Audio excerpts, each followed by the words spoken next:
Gordon, I got a question for you. We know that the coronavirus now is spread the world. So as a gong player, how we can do to help? Very good question, because this is just dominating everybody's consciousness at the moment. Yes, and if you like this video, please give us a thumb up and subscribe our channel and press the bell, the notification bell.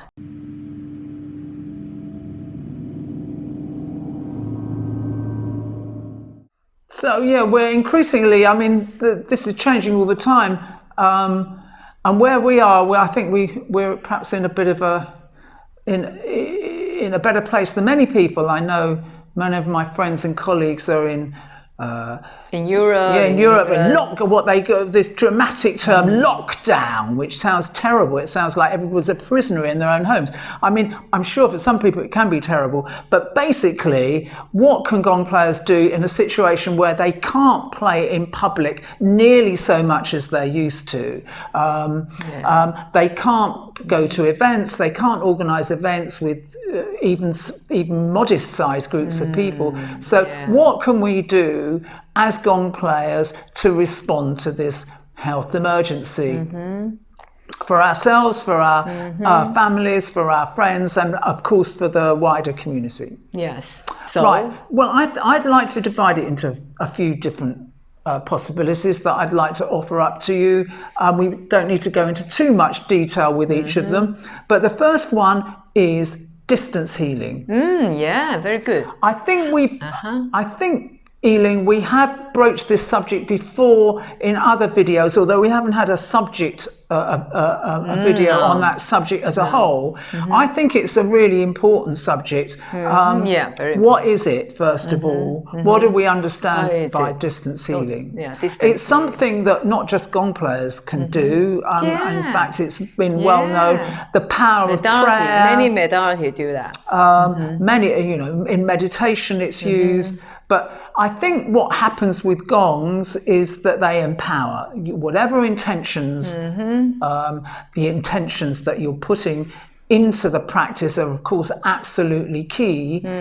But whatever your distance healing related intentions are, the gongs will give you a structure in which to do your practice and empower the structure and make it really project out to the world.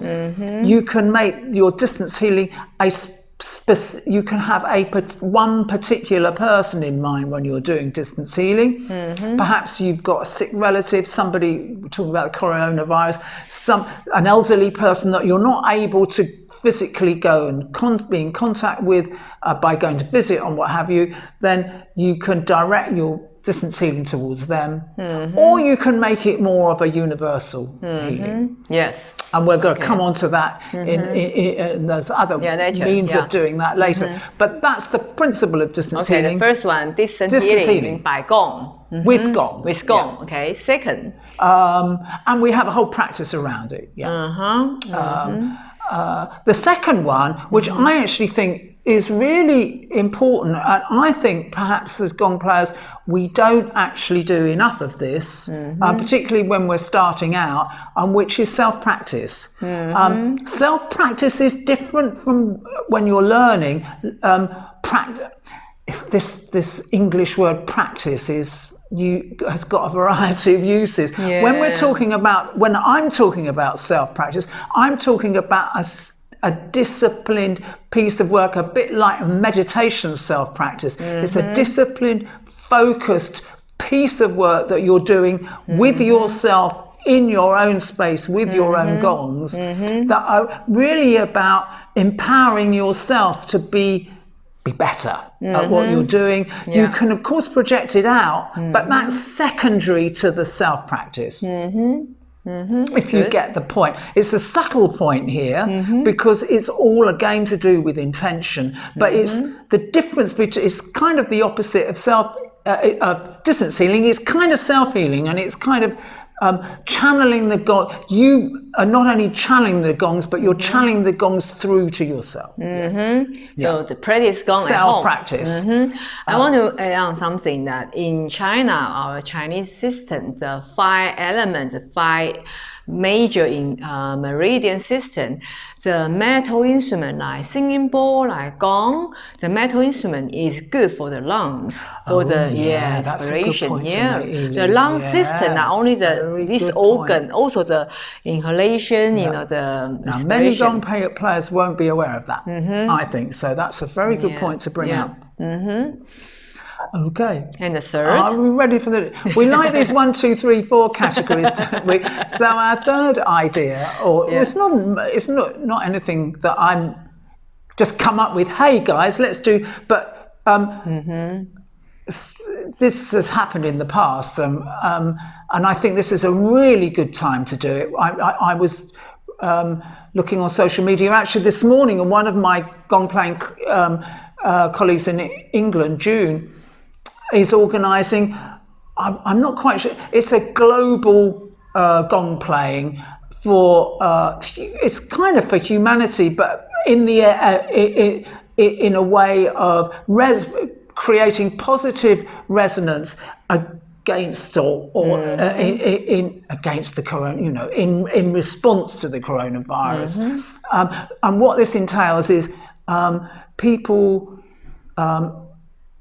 setting their gongs up, ready to play for a designated period of time, 45 minutes or whatever it is, at a particular time, wherever they are in the world. So if it's 8 a.m. in, Kuala Lumpur and so on, and whatever the time difference is, everybody's playing at the same time. And it's not going on to the next one. It's not necessarily streamed. And in actual point of fact, it doesn't need to be streamed because everybody's in the same consciousness. And this is really something I think we learn about as we become more proficient as gong players, is that we're joining this kind of eternal choir of gongs whenever we play. There's sufficient gong players anyway in the world now, that whenever we're playing, there's multiple other people playing all over the world. The difference here is that you've got a group who are manifesting a particular intention all together at the same time,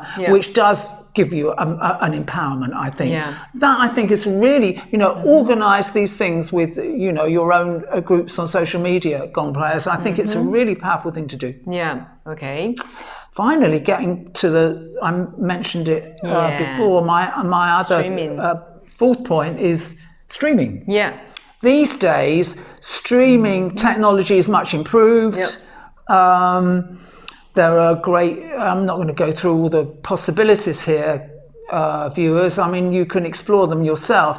One thing I would say is that streaming with gongs is still, I think, a bit problematic because not necessarily the visuals, it's the sound quality can be an issue. We've spoken about recording gongs.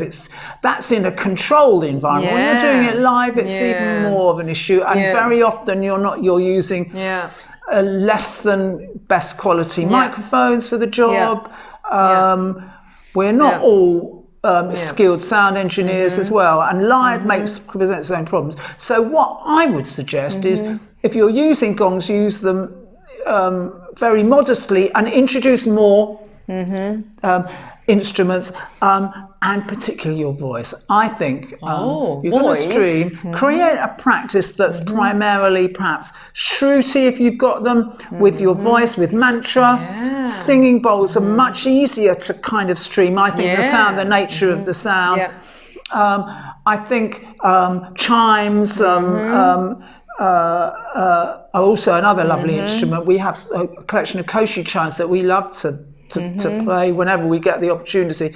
But I think that particularly our voice, mantra, very powerful at this time, and perhaps singing bowls, and you can create whatever you've got to hand to create a a stream which sounds good. I think this is important. Yeah, and I remember a couple of weeks ago we got a request from China. They want us to do the streaming gonging, and I explained to them that that you say the device, the technology, bandwidth, and the bandwidth. There's a lot of things to take into. I mean, it is improving, but I would just urge a little bit of caution, because the last thing we want to do is create a streaming experience where it doesn't sound that good. Especially by the mobile. All the time on social media, you can see stuff which looks lovely and looks really interesting, but the sound is letting you down.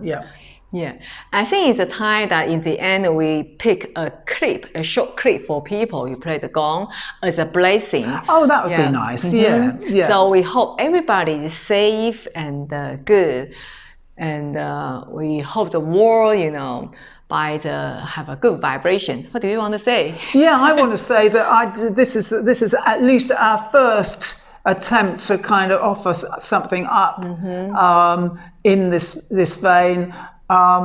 Stay well, everybody. Yeah. See you next time. Bye for now. Bye.